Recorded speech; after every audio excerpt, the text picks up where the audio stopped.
Ready start.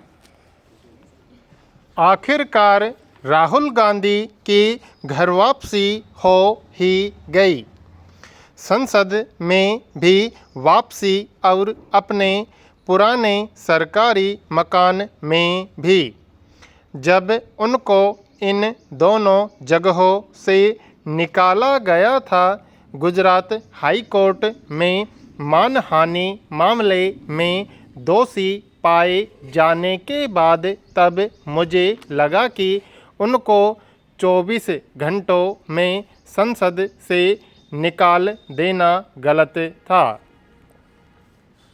और इस गलती को लेकर मोदी सरकार सिर्फ यह साबित करेगी कि गांधी परिवार के इस वारिस से उनको थोड़ा डर लगने लगा है।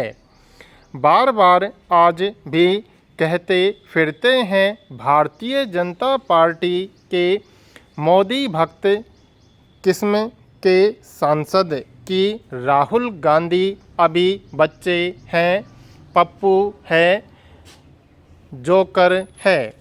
पैरा। इन सब चीज़ों को अगर मान भी लिया जाए, फिर भी वही सर्वेक्षण जो बताते हैं कि मोदी विश्व के सबसे लोकप्रिय राजनेता हैं, वे भी कहते हैं कि मोदी को अगर कोई भारतीय राजनेता चुनौती दे सकता है अगले साल, वो हैं राहुल गांधी।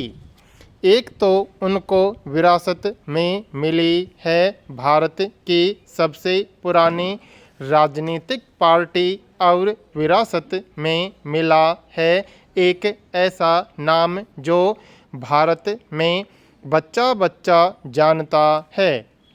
यथार्थ यह भी है कि अपने प्रिय भारत देश में जिस परिवार से सबसे ज़्यादा प्रधानमंत्री रहे हैं, वह राहुल गांधी का परिवार है।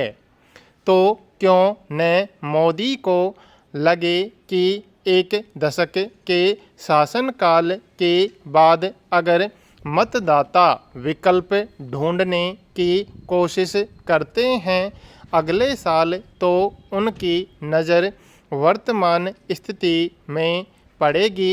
एक बार फिर गांधी परिवार पर याद रखिए कि इस परिवार का इतना सम्मान है भारतवासियों की नज़रों में कि सोनिया गांधी को भी अघोषित प्रधानमंत्री के रूप में उन्होंने स्वीकार कर लिया था। पैरा। सो राहुल क्यों नहीं? विपक्षी दल बहुत हैं अपने देश में, लेकिन जो राजनेता इन दलों की अगुवाई कर रहे हैं, वे भी तकरीबन सब राहुल की तरह किसी राजनीतिक परिवार के वारिस हैं। ऊपर से वे सारे क्षेत्रीय दल हैं, राष्ट्रीय नहीं।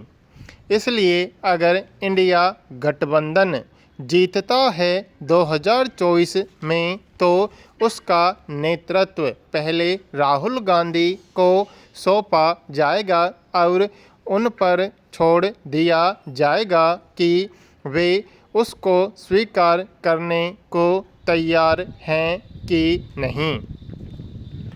मैं इतना कहना चाहती हूँ कि लोकतंत्र को जिंदा रखने के लिए मजबूत विपक्ष बहुत ज़रूरी होता है, वरना सत्ता पक्ष में लोग घमंडी और स्वार्थी होने लगते हैं, इतने कि उनके पांव जमीन पर पड़ने बंद हो जाते हैं।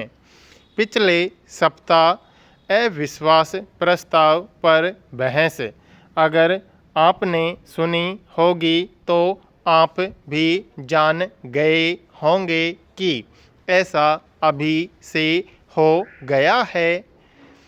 मसलन जिस अहंकार और घमंड से स्मृति ईरानी ने राहुल गांधी पर हमला किया था वह हैरान करने वाला था।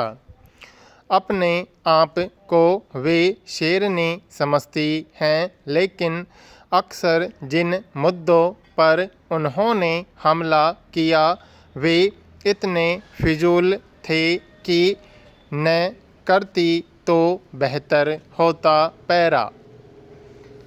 मगर राहुल गांधी का संसद में वापस आने के बाद पहला भाषण सुनकर मुझे गहरी मायूसी हुई। बात मणिपुर की होनी चाहिए थी। मणिपुर को लेकर ही अविश्वास प्रस्ताव लाया गया था, लेकिन उन्होंने अपना भाषण शुरू किया भारत जोड़ो यात्रा की बात करके और एक बार फिर अडानी का नाम लेकर। क्यों? इन चीज़ों से क्या वास्ता था इस बहस का? फिर जब मणिपुर की बातें की तो उन्होंने 2 महिलाओं से अपनी बातचीत पर इतना समय बिताया कि वहां तक पहुंच ही नहीं पाए कि कांग्रेस शासन चला रही होती तो मणिपुर की समस्या का समाधान कैसे करती।